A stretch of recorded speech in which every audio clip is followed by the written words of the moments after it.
Hey guys, it's Alex Base here. Today I've got the Motorola Edge 60 and I already did the review on the Edge 60 Fusion. Is this one any better? Is it worth it? It's a little bit more expensive by about 50 quid here in Britain. Call it $50 or 50 euros elsewhere. But is it really worth it? Let's find out. The Edge 60 has the typical Motorola design, very recognizable. The curved screen is protected by Gorilla Glass 7i, and on the back we get vegan leather. It feels nice to the touch though. It's very thin and it's got IP69 rating and military standard as well. Kudos, 181 grams of weight, so not too bad, and it's got stereo speakers with Dolby Atmos support. We do get dual SIM card, and the best part is we also get eSIM support. Yay!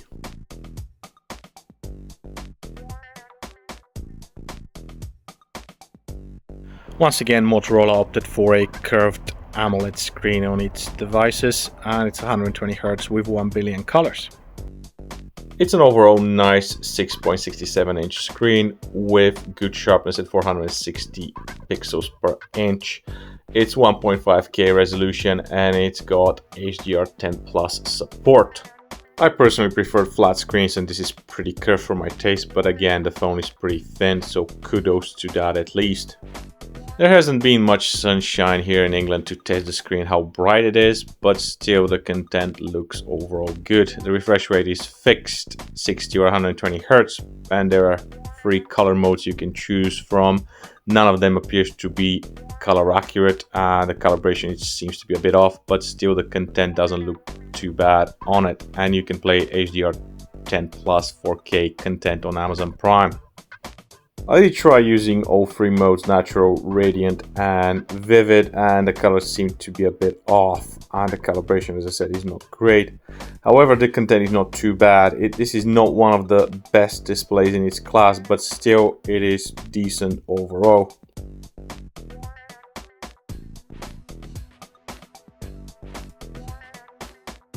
Software wise, again, it's Hello UI on top of Android 15. You do get free software updates and 4 years of security patches, and Hello UI is not exactly a favorite software skin of mine, but still it's not too bad. I've definitely used worse than this.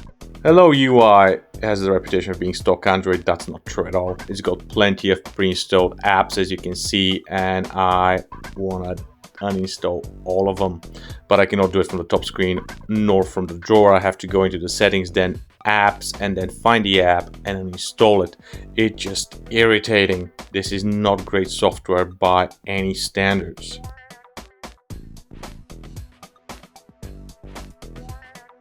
The Edge 60 does have an optical fingerprint scanner and it works reasonably fast. I was happy with the performance of it. Software is a little bit more responsive on the Edge 60 compared to other Motorola's, including the Edge 60 Fusion. However, it's nothing special and nothing to write home about really.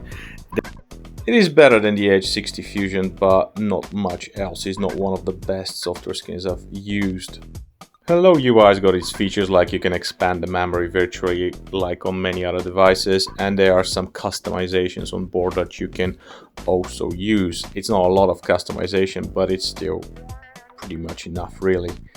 It's worth mentioning here that the Edge 60 does not have an always on display.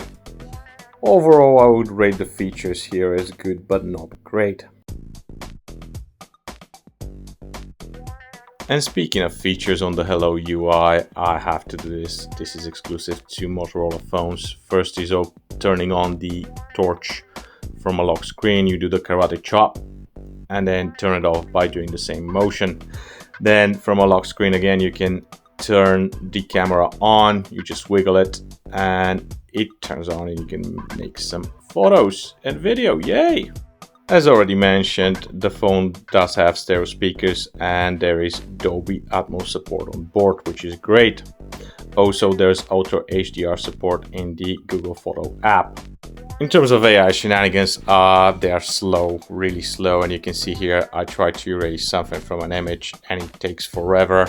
Also, the Moto AI features, I suggest you turn them off.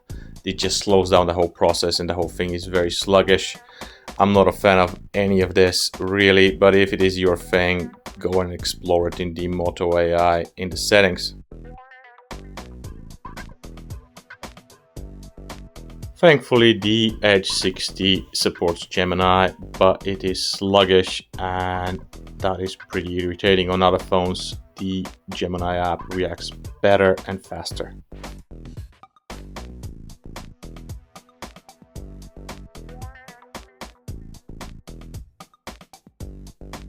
The Edge 60 is powered by a familiar Dimensity 7300 chipset. Mediocre performance, but solid mediocre performance.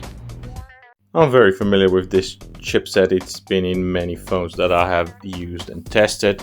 It's not bad at all, but still not great. The models on the Motorola Edge 60 start from 8GB of RAM and 256GB of storage. The one in my hand here is 12GB of RAM and 512GB of storage, and this also is the European version. It's benchmark time, and as you can see, the results are exactly what you would expect from a phone with the Dimensity 7300. The stability is excellent, the performance is mediocre, but the temperature does not get that high, so it's one of the better phones in that regard. Also, I couldn't run the Solar Bay test, which is pretty irritating, and instead I ran other ones like the GPU in the Geekbench 6, the Vulkan specifically, and I also did the Steel Nomad and the Slingshot tests to kind of compensate for the Solar Bay. The results were pretty good in all of the tests in terms of stability, and also the phone did not heat up that much.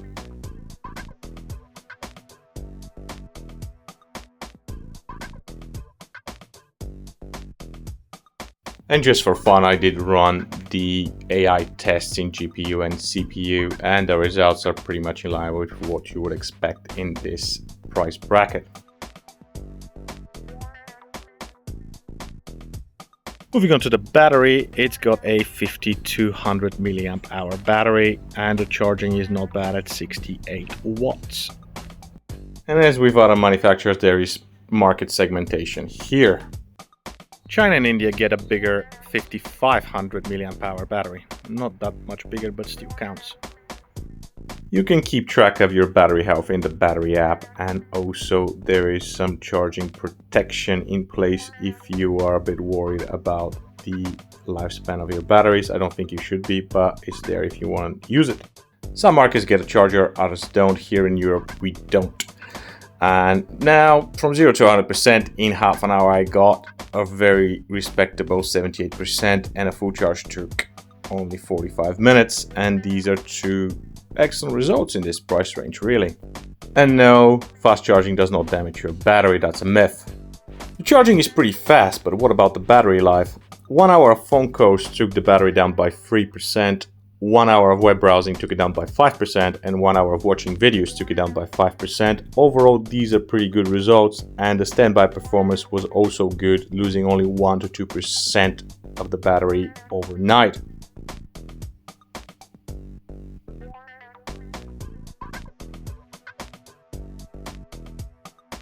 Now let's wrap it up with the cameras. On paper, the cameras are the highlight of this phone, but are they good enough?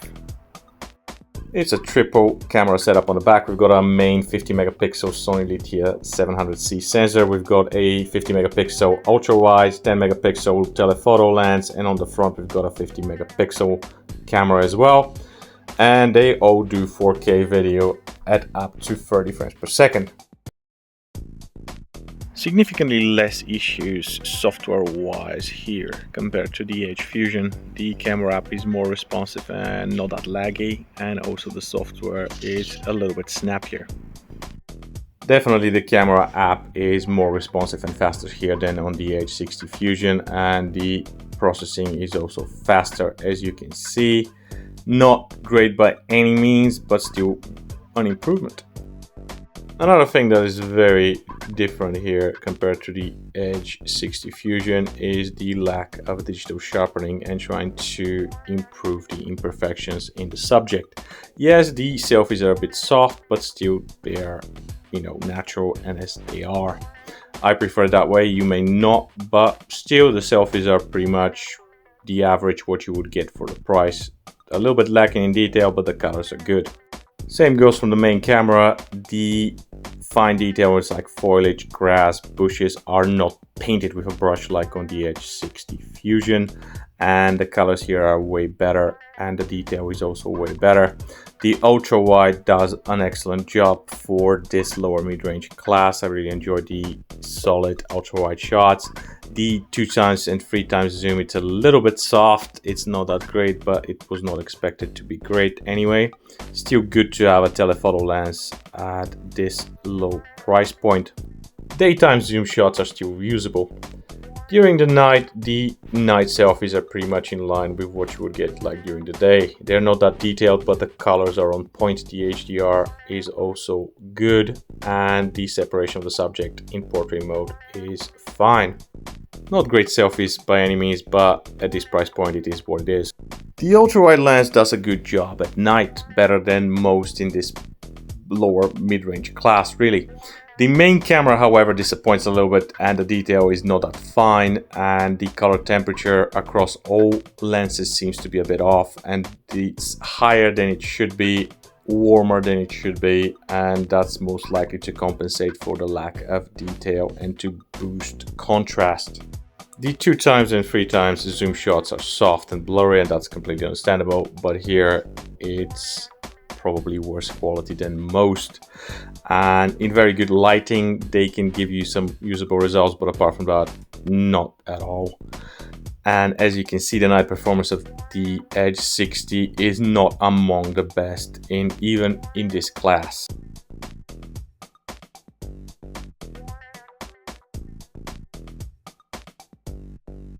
Now let's move on to the video, and the stabilization of the ultra wide and the main camera is not ideal. They're very shaky, there's a lot of judder, and as you can see the colors are a bit pale and not that accurate.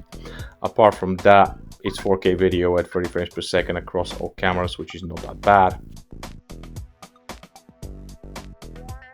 Okay folks, this is the 4K 30 frames per second selfie video.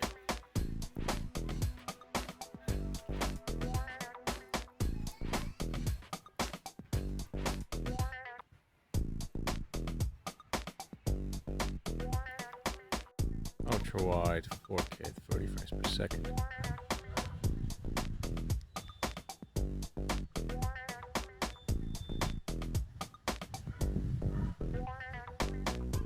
In camera 4K 30 frames per second.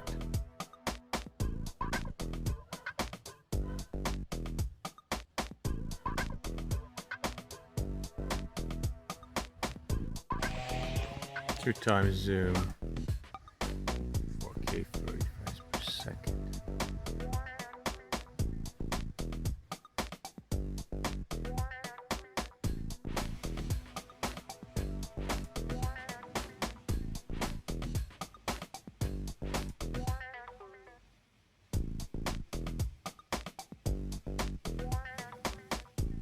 Alright folks, this is the 4K 30 frames per second, which is the highest.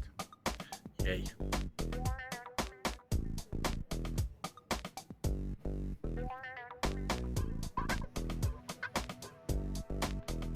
That's ultra wide 4K 30 frames per second.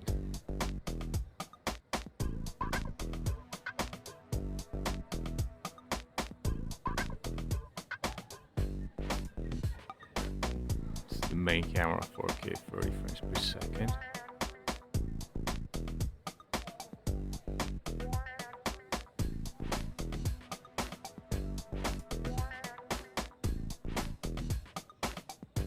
See the 2x zoom.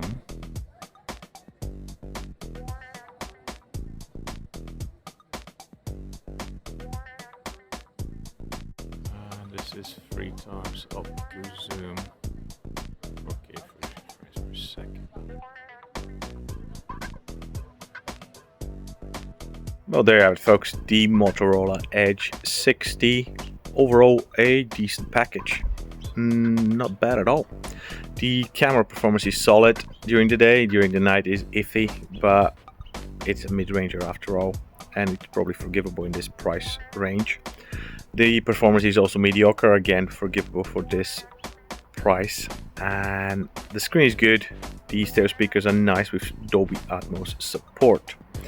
And also the battery life is solid with super fast charging. You do get 3 OS updates and 4 years of security from Motorola, and the software is okay. I didn't observe the same issues that I had with the Motorola Edge 60 Fusion, and that is a positive sign. And also the camera app is not that laggy, at least with the Edge 60. On top of it, you do get IP69 rating for water and dust resistance and eSIM support. If that sounds good enough for you, well, this could be the phone for you. Thanks very much for watching, and see you next time. Ciao!